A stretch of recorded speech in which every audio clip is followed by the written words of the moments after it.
BBM santri yang tewas di Ponpes sempat kirim pesan ke sang ibunda, minta jemput karena ketakutan. Terungkap isi chat BBM 14 tahun, santri asal Banyuwangi ke ibunda sebelum tewas dianiaya di pondok pesantren Kota Kediri. Sebelum tewas, BBM ternyata sempat minta dijemput oleh ibunya Suyanti 38 tahun. Permintaan itu disampaikan korban melalui pesan lewat aplikasi WhatsApp sekitar seminggu sebelum tewas. Dalam pesan itu, korban juga mengungkap ketakutannya saat berada di pondok pesantren. "Sini jemput Bintang. Cepat ma ke sini. Aku takut ma tolong sini jemput," kata korban yang disampaikan melalui tulisan pesan WhatsApp kepada ibunya.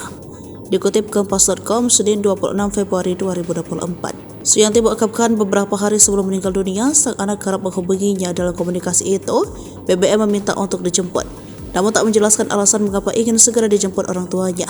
Bahkan kata Suyanti, anaknya itu juga sempat melakukan panggilan video. Menanggapi keinginan anaknya itu, Suyanti hanya meminta BBM bersabar hingga bulan Ramadan.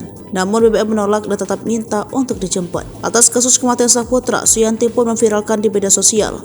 Tak cuma itu, Suyanti juga minta bantuan ke pengacara kondang Hotman Paris. Sembari menangis, Suyanti mengurai curhatan ke Hotman Paris lewat video singkat. Pesan dan permintaan tolong yang dilayangkan Suyanti rupanya telah didengar Hotman Paris. Melalui unggahan terbarunya, Hotman pun mengaku akan segera membantu Suyanti dan keluarga guna mengusut penyebab kematian BBM.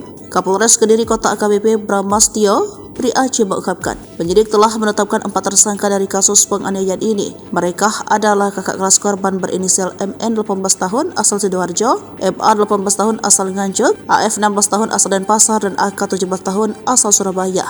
Bramastio menyebutkan motif para tersangka menganiaya korban lantaran kesalahpahaman. Namun penyidik masih tetap melakukan penyidikan. Lalu terkait adanya luka sudutan rokok di tubuh BBM, ia juga mengatakan penyidik masih terus melakukan pendalaman.